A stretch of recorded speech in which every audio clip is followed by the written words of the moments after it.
యేసు నామంలో మీకు శుభములు సమృద్ధిగా కలుగును గాక. మధురం నీ వాక్యం అనే కార్యక్రమానికి స్వాగతం. ఈరోజు మనం యోహాను సువార్తలోని 7 అద్భుతములు అనే అంశం 2వ భాగం ధ్యానించుకుందామండి.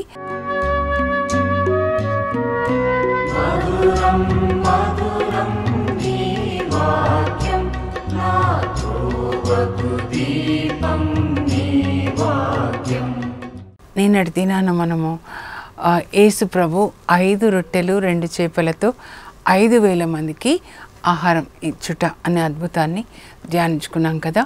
ఎందుకొరకు యేసు ప్రభు ఈ అద్భుతాలు చేశారు అంటే ఆయన కరుణామయుడండి. మన కొరకు ఏ అద్భుతం చేసినా ఆయన కరుణతో కనికరంతో నింపబడి ఈ బిడ్డలు ఆకలితో ఉన్నారు, ఇలా పంపించేస్తే వాళ్ళు దారిలో మరి స్పృహ తప్పి పడిపోతారేమో అని కరుణతో జాలితో ఆ పని చేశాడు. మత్తయి సువార్త 15లో మనం చదివితే 32లో 3 రోజుల నుంచి నా దగ్గర ఈ బిడ్డలు ఉన్నారు, 4,000 మందికి ఆహారం ఇచ్చేటప్పుడు ఇలా పంపించేస్తే వాళ్ళు ఎలా అని, మరి మీ దగ్గర ఏముంది అని అడిగినప్పుడు వాళ్ళు చెప్తారు 7 రొట్టెలు కొన్ని చేపలు ఉన్నాయి అంటే వాళ్ళ కొరకు తెచ్చుకున్నాం అన్నమాట.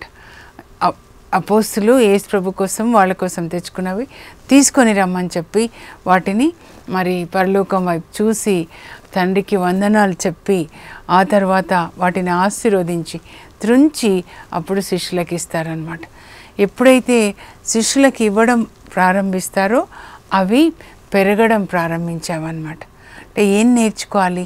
ప్రభు ప్రతి దాని ద్వారా ఒక్కొక్క అద్భుతం ద్వారా ఒక్కొక్కటి మనకి నేర్పిస్తున్నారండి.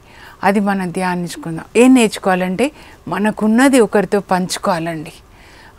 సారేపత విధవరాలు మరి తన ఇంట్లో ఉన్న కొంచెం పిండి కొంచెం నూనెతో మొదటి రొట్టె ఏలియా ప్రవక్తకి చేసి పెడుతుంది. అప్పటి నుంచి 3.5 సంవత్సరాలు కరువు కాలంలో ఆమె కుండలో పిండి పిడతలో మరి నూనె తరిగిపోలేదు. ఏలియా ప్రవక్త చెప్పినట్లే ప్రతిరోజు పెరుగుతూ ఉందన్నమాట. మీరు ఏది పంచుకుంటారో అది మీకు ప్రతిరోజు పెరుగుతూ ఉంటుందండి. ఇది మనం నేర్చుకోవాలి. క్రైస్తవులుగా దేవుడు మనల్ని ఎంత ఆశీర్వదించారో మనము మన చుట్టూ ఉన్న వాళ్ళకి ఆశీర్వాదకరంగా ఉండాలండి. ప్రభు నాకు ఎప్పుడు చెప్పేది అదే, నన్ను ఎంతో ఆశీర్వదించారని నువ్వు చెప్పొద్దు, నేను అందరినీ ఆశీర్వదిస్తాను, నీతిమంతులని కాదు దుష్టులని క్రైస్తవులని నాకేం తేడా లేదు, అందరినీ నేను ఆశీర్వదిస్తా, అందరికీ ఒకే సూర్యుడు ఒకే వర్షం అందరికీ ఒకే ఆశీర్వాదాలు ఇస్తాను. కానీ మీరేం చేయాలంటే ఎలా నా నుంచి ఆశీర్వాదాలు పొందుతున్నారో అలా మీ చుట్టూ ఉన్న వాళ్ళకి మీరు వాటిని అందించాలి. అందుకే ఫలించే కొమ్మ, చెట్టు కాయలు కాస్తే ఆ చెట్టు తినదు కదండి, చుట్టూ ఉన్నవాళ్ళు తింటారనమాట. యోసేపుని ఫలించిన కొమ్మ అన్నారు. మీరు అలా ఉండాలి. ఆదికాండం 49:22లో వాళ్ళ నాన్న ఆశీర్వదిస్తూ అంటాడనమాట. యోసేపు ఫలించిన కొమ్మ. దేనికి అంటుకట్టుకున్నాడు యోసేపు? దేవునితో అంటుకట్టుకున్నాడు. యోహాను 15:5లో యేసు ప్రభు చెప్తారు, నేను ద్రాక్షవల్లి మీరు రెమ్మలు కొమ్మలు. అప్పుడు ద్రాక్షవల్లి నుంచి కొమ్మల్లోనికి అదే కరుణ, ఏ కరుణ యేసు ప్రభులో ఉందో అదే ప్రవహిస్తుందన్నమాట. మనం యేసు ప్రభుతో అంటు కట్టబడితే తప్పకుండా యేసు ప్రభు కరుణని, ఆయన పరిశుద్ధతని, ఆయన స్వభావాన్ని మనం కలిగి ఉంటాం అన్నమాట. అలా మనం ఉండాలండి. తర్వాత ప్రభు చెప్పారు, నువ్వు ఇది చెప్పు ఈరోజు అని చెప్పారండి. ఏం చెప్పారంటే ఇది శరీరానికి అన్నం పెట్టారు, కానీ యేసు ప్రభు మనకి ఆయనే ఆహారంగా వచ్చేసారు, ఆత్మకి ఆహారం అన్నమాట. 7 అద్భుతాలు ఎలా లిఖించాడో యోహాను తన సువార్తలో, అలాగే యేసు ప్రభు యొక్క 7 నేను అనే స్టేట్మెంట్స్ని కూడా రాశాడండి. జీవాహారమును నేనే, నేనే మంచి కాపరిని, ద్వారమును నేనే, నేనే ద్రాక్షవల్లిని, అలా నేను నేను నేను అని, నేనే మార్గం సత్యం జీవం, నా ద్వారా తప్ప ఎవరు తండ్రి యొద్దకు రాలేరు. 7 స్టేట్మెంట్స్ అన్నమాట. అందులో ఒకటి ఏంటంటే యోహాన్ 6 ఇదే అధ్యాయంలో ఇప్పుడున్నామండి, 6వ అధ్యాయం అన్నమాట. 48లో ప్రభు చెప్తారు, జీవాహారమును నేనే, జీవాహారం నేనే.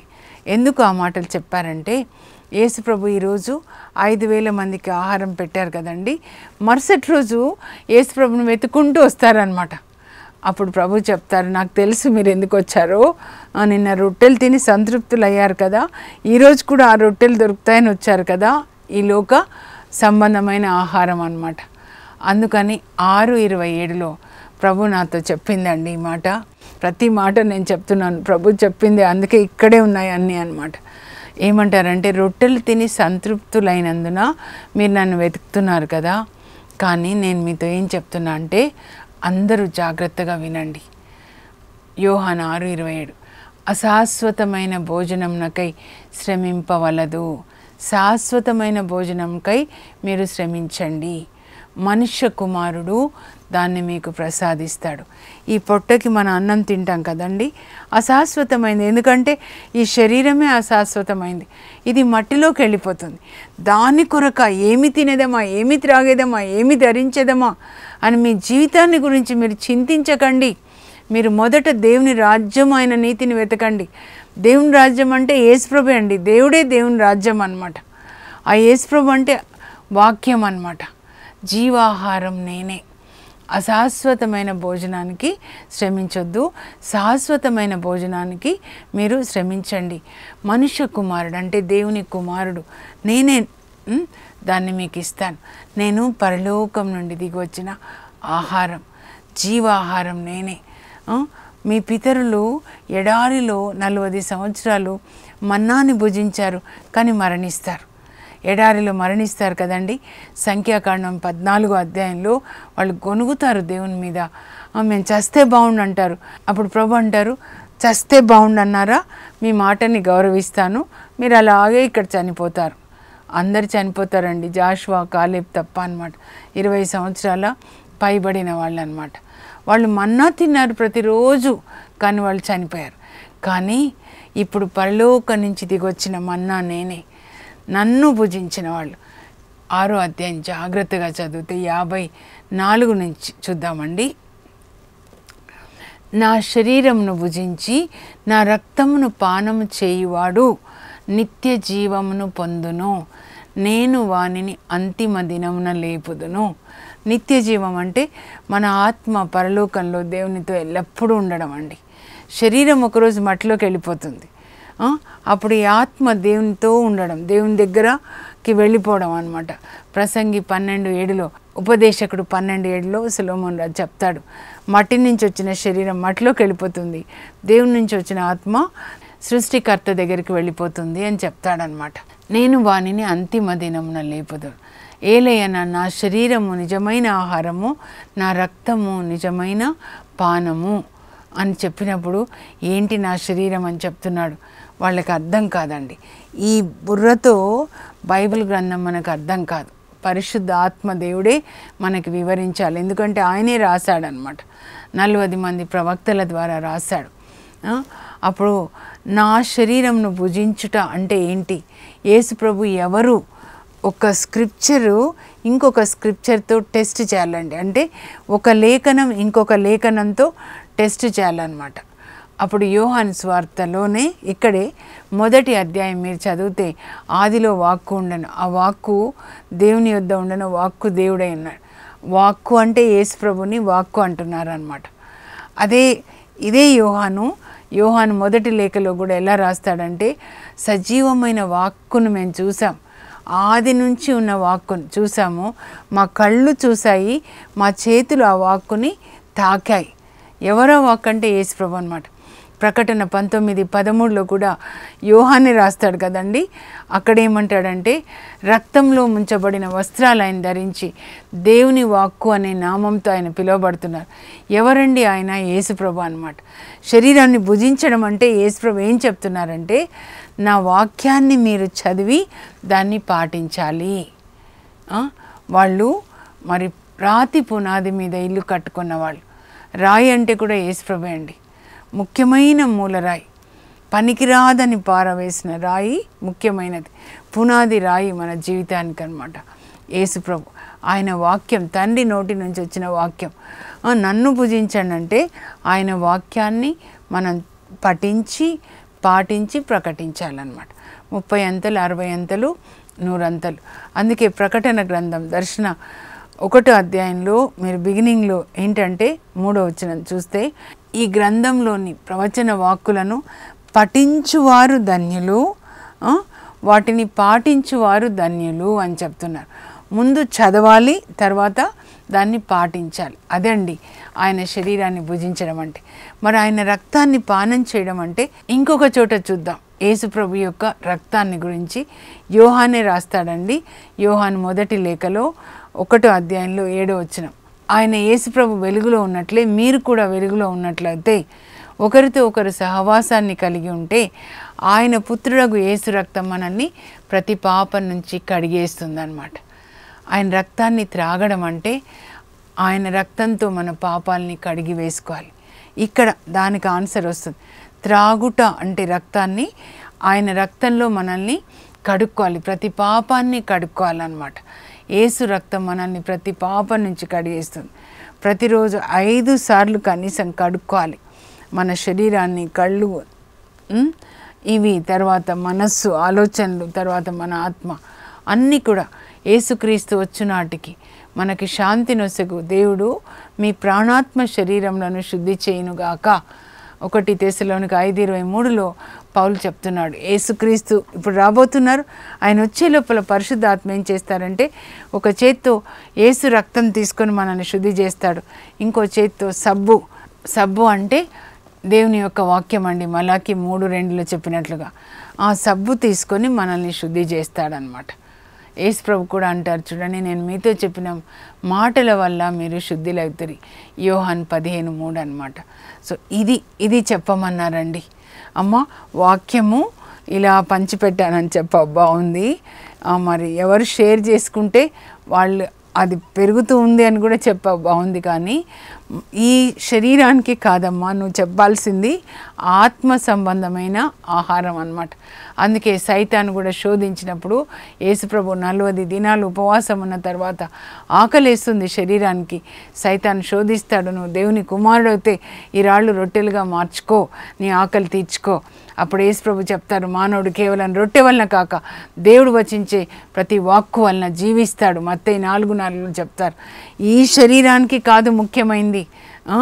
Don't place your carnal desires above the spiritual desires. ఎప్పుడు ఆత్మ దేవుని నుంచి వచ్చింది కనుక ఆత్మ యొక్క డిజైర్స్, ఆకలి ముఖ్యమైనది. ఈ ఆత్మకి వాక్యం అనే ఈ ఆత్మీయ ఆహారంతో ఆత్మని తృప్తిపరచాలి. శరీరాన్ని తృప్తిపరచడం అంత ముఖ్యమైనది ఏం కాదు. ఎందుకంటే మనం ఆత్మ శరీరం అనే మట్టి కుండలో ఉందన్నమాట. అందుకే యేసు ప్రభు యోహాను 6:63లోనే అంటారు, శరీరం నిష్ప్రయోజనమైనది, జీవం నిచ్చినది ఆత్మయే. నేను మీతో చెప్పిన మాటలు ఆత్మయు జీవంనై ఉన్నవి. ఈ మాటలు యేసు ప్రభు యొక్క మాటలు మనకి జీవాన్ని ఇస్తాయండి. ఈ వాక్యాన్ని రాసినప్పుడు కూడా 1 పేతురులో 1వ అధ్యాయం 21లో entire scripture is God's breathing. దేవుడు అలా శ్వాసను ఊదుతుంటే అప్పుడు ప్రవక్తలు రాశారనమాట. ఆదికాండం 2:7లో మట్టిని తీసుకొని ఆదాముని చేసి, ఆదాం అంటే హీబ్రూ భాషలో మట్టి అండి. దేవుడు శ్వాసను ఊదినప్పుడు అప్పుడు ఆదాంకి జీవం వచ్చింది. అంటే దేవుని యొక్క శ్వాస ఈ వాక్యాల్లో ఉందన్నమాట. కనుక ఈ శ్వాసనే జీవం కాబట్టి ఈ యొక్క వాక్యాలు మీకు జీవాన్ని ఇస్తాయండి. సర్వ శరీరానికి ఆరోగ్యాన్ని ఇస్తాయి.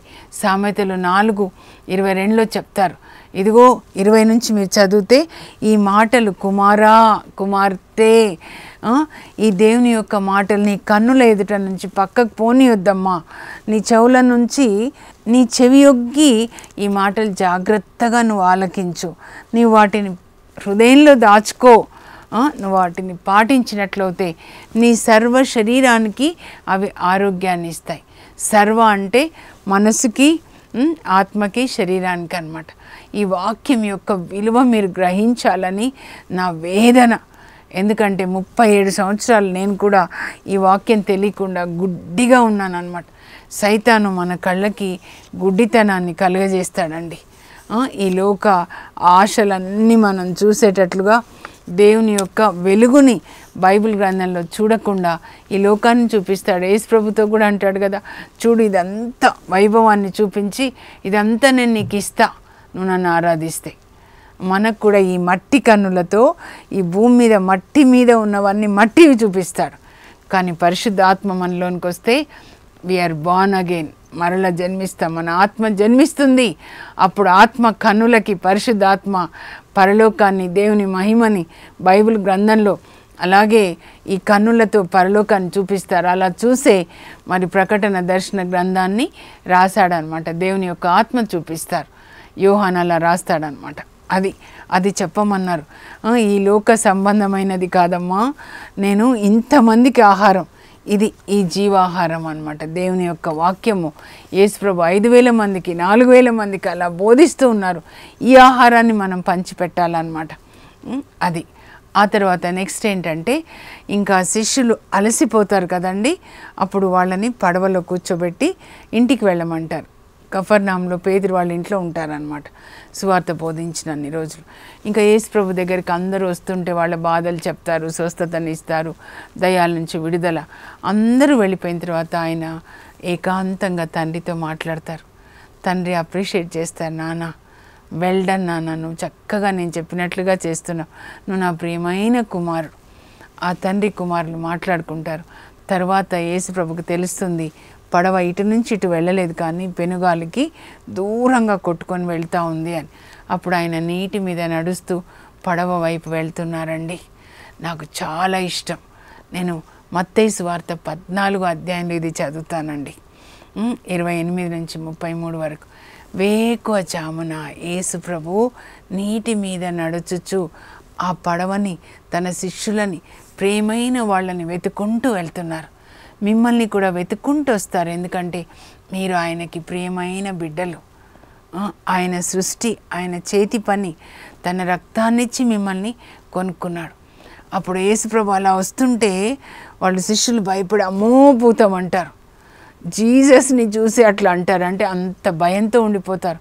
చీకట్లో ఎక్కడికి వెళ్ళిపోతున్నామో ఏమో ఏమో ఏమో ఏం కనబడట్లేదు అని.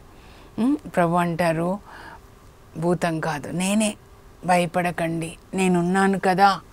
మీతో చెప్తున్నారు భయపడొద్దమ్మా. ఏ విషయంలో భయపడుతున్నావు?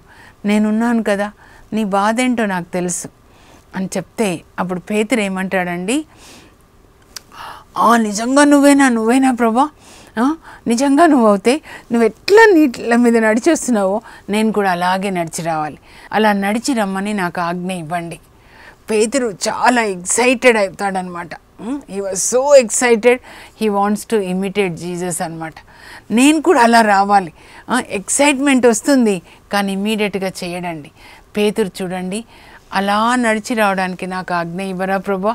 అప్పుడు జీసస్ అంటారు కమ్ కమ్ రా అనగానే పేతురు ఇంకా పడవలోంచి నీళ్ళలో దూకుతాడండి. యేసు ప్రభుని చూస్తూ నడుస్తాడనమాట. చాలా బాగుంటుంది నీళ్ళ మీద నడవడం. సడన్గా సైతాన్ ఏం చేస్తాడు, పెనుగాలిలాగా వచ్చేస్తాడు.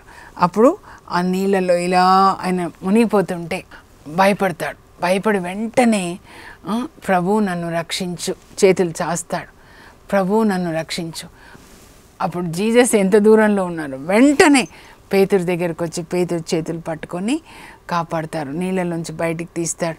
అప్పుడు పేతురుని నడిపించుకుంటూ పడవలోకి తీసుకొని వస్తాడనమాట. అల్ప విశ్వాస, ఎందుకు భయపడ్డావు?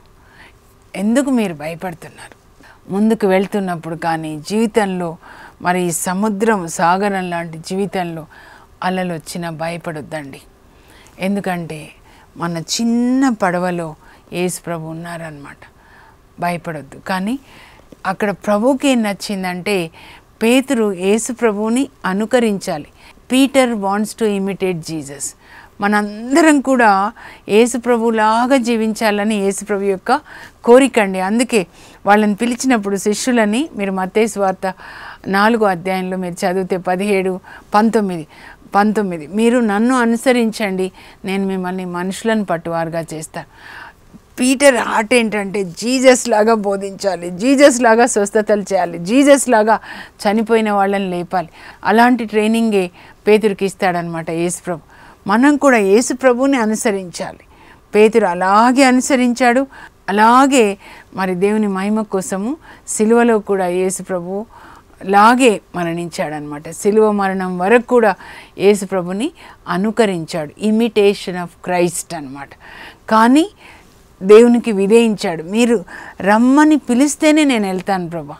మీరు ఏదైనా ఒక పని చేసినప్పుడు చిన్నదైనా దేవుని అడిగి ఆయన ఏం చేయమంటే అది చేయండి. మీరు ఎప్పుడు కూడా విజయాన్ని సాధిస్తారండి. ప్రభు మీతో మాట్లాడాలి వాక్యం ద్వారా, ఏ పనైనా సరే. అందుకే నేను ప్రొద్దున్నే ప్రభా నీ చిత్తమే నెరవేరును గాక అని ప్రార్థన చేస్తాను. ఏం మీరు నిర్ణయించారో అది జరగాలి, ఇంకా వేరే జరగకూడదు ప్రభా. మా దేశంలో, రాష్ట్రంలో, మీకు, మాకు, అందరికీ, మన పిల్లలకి దేవుని చిత్తం నెరవేరును గాక. ఆ తర్వాత ఇంకా 2 ఉన్నాయండి. మరి ఆ 9వ అధ్యాయానికి వచ్చినట్లయితే ఒకరోజు విశ్రాంతి దినము యేసు ప్రభు శిష్యులు వాక్యం చెప్పడానికి వెళ్తున్నారు. ప్రక్కన మరి ఒక గుడ్డివాడు, పుట్టుకతోనే గుడ్డివాడు కూర్చుని ఉంటాడనమాట. అప్పుడు వాళ్ళు అడుగుతారు శిష్యులు, ఎందుకు ప్రభు ఈయన గుడ్డివాడిగా పుట్టాడు? వీళ్ళ తల్లిదండ్రులు పాపం చేశారా లేకపోతే ఈయన పాపం చేశాడని? కాదు, వాళ్ళ తల్లిదండ్రులు పాపం చేయలేదు, ఆయన కూడా పాపం చేయలేదు. కానీ దేవుని యొక్క మహిమ ఇతని యందు ప్రదర్శింపబడడానికే అలా గుడ్డివాడిగా పుట్టాడని యేసు ప్రభు ఏం చేస్తారు? అతని దగ్గర వచ్చినప్పుడు తన నోటి ఉమ్మి తీసి కింద మట్టి తీసుకొని అలా చేసి ఆ కళ్ళకి రాస్తాడనమాట. అప్పుడు ఏం చెప్తారంటే యేసు ప్రభు, వెళ్ళి సిలోయం అనే కోనేటిలో కడుక్కో అని చెప్పి, ఇలా రాసినప్పుడు కూడా స్వస్థత కాలేదు. కానీ ఆ గుడ్డ ఆయన అలా వెళ్ళి అక్కడ కోనేరు ఉంటుంది అనమాట, దాని పేరు సిలోయం. వెళ్ళి ఇట్లా కడుక్కున్న తర్వాత ఆయనకి మరి కంటి చూపు వస్తుంది అనమాట. అందుకే 2 పిక్చర్స్ ఇచ్చాం టైటిల్కి ప్రక్కన, మీరు చూడండి. ఎప్పుడు అతనికి కంటి చూపు వచ్చిందంటే ప్రభు చెప్పినట్లుగా ఎప్పుడు చేశాడో అప్పుడు, అంటే విధేయించినప్పుడు అనమాట. సో దీని ద్వారా ప్రభు ఏం చెప్తున్నారంటే, మీకు ఏదైనా కావాలంటే, ఏదో కొంతమంది చెప్తారు నేను ఉపవాసం ఉన్నాను, లేకపోతే 9 వారాలు మొత్తంకి వచ్చాను. మీరు చేసిందంతా అది చెప్పకండి. యేసు ప్రభు దేవుడు ఏది చేయమన్నారో అది చెయ్యండి. ఇవన్నీ నిర్జీవమైన క్రియలు, డెడ్ యాక్షన్స్ అనమాట. అది పక్కన పెట్టి మీరు బైబిల్ చదివి ఆయన ఏం చెప్పారో అది మీరు అది చెయ్యండి.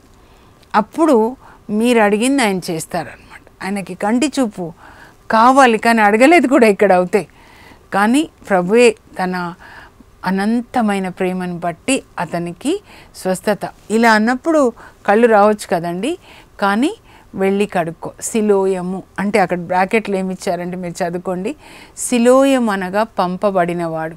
యేసు ప్రభు తండ్రిచే పంపబడినవాడు అనమాట. యూదులకి చెప్తాడండి, తండ్రి పంపించాడు, నేను అందుకే వచ్చాను. An apostle is the one who is sent by God అనమాట. తండ్రి పంపించాడు. మరి సిలోయము అనే కోనేరు పేరు పంపబడినవాడు.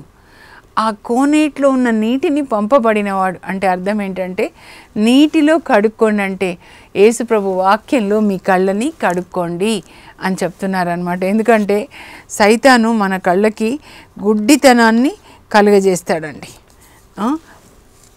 ఏదో ఈ ధనాశ లేకపోతే ఇట్లాంటివి అనమాట. ఆ సంసోన్ చూస్తే ఎప్పుడు ఆ సంసోన్కి స్త్రీలనే చూపించేవాడు అనమాట. మరి రాజు అహబ్ రాజు చూస్తే ఆయనకి ప్రక్కన నాబోతు ద్రాక్ష తోట కావాలి. కంటితో గెహాజీ ఎలీషా యొక్క సేవకుడు మరి నామాన్ వస్తాడు కదా స్వస్థత పొందిన తర్వాత, ఆయన వెండి నాణాలు, బంగారు నాణాలు, పట్టుబట్టలు కావాలి అని. తర్వాత ఏమవుతుందండి, అబద్ధాలు చెప్పి ఆశపడితే తర్వాత కుష్ఠ తరతరాలకు వచ్చేస్తుంది అనమాట. కనుక ఈ కంటి పొలుసులు రాలిపోవాలి మనకి. అదే ప్రభు చెప్తారనమాట. ఏంటి అంటే మన ఆత్మ సంబంధమైన గుడ్డితనం. ఇప్పుడు టైం అయిపోయింది, రేపు మనం ధ్యానించుకుందాము 7 అద్భుతాల్లోని మిస్టరీ అంటే అంతరార్థం ఏంటి అని. ప్రతి దాంట్లో లోతుకి ఉంటుందండి.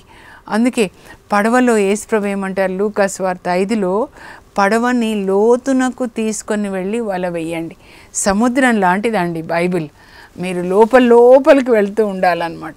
అప్పుడు లోపలికి వెళ్తే కోరల్స్, పగడాలు అంటే కోరల్సే కదా, ముత్యాలు, పర్ల్స్ అన్నీ దొరుకుతాయి అన్నమాట. ప్రార్థన చేసుకుందాం. పరలోకపు మా తండ్రి, మీ పరిశుద్ధ నామం నాకు స్తోత్రం కలుగును గాక. నువ్వెంత ప్రేమ కలిగిన తండ్రివయ్యా, కరుణామయుడవు ప్రభా. మా కొరకు యేసు ప్రభుని లోకానికి పంపించి పరలోక రాజ్యాన్ని గురించి అనేక విషయాలు యేసు ప్రభు మాకు బోధించారు. మా కొరకు ఎన్ని అద్భుతాలు చేశారు తండ్రి. మీ ప్రేమని మేము గ్రహించుకొని మీకు తగిన బిడ్డలుగా జీవించడానికి, వాక్యాన్ని చదువుకొని దాన్ని పాటించడానికి మాకు పరిశుద్ధాత్మనివ్వండి. పరిశుద్ధాత్మదేవా, మా కన్నులు ఈ లోక విషయాల్ని చూడకుండా ఈ శరీర వాంఛల్ని మేము సిలువ వేసుకొని యేసు ప్రభులాగా ఆయన నడిచిన మార్గంలో, నీతి మార్గంలో నడవడానికి, దేవుని చిత్తం చేయడానికి కృప దయచేయండి. యేసు నామంలో అడుగుచున్నాం తండ్రి, ఆమేన్. యేసు ప్రభు తండ్రి చిత్తాన్ని చేసినట్లే మనం కూడా తండ్రి చిత్తం చేసే కృపని దేవుడు మనకి దయచేయును గాక. God bless you. Have a blessed day.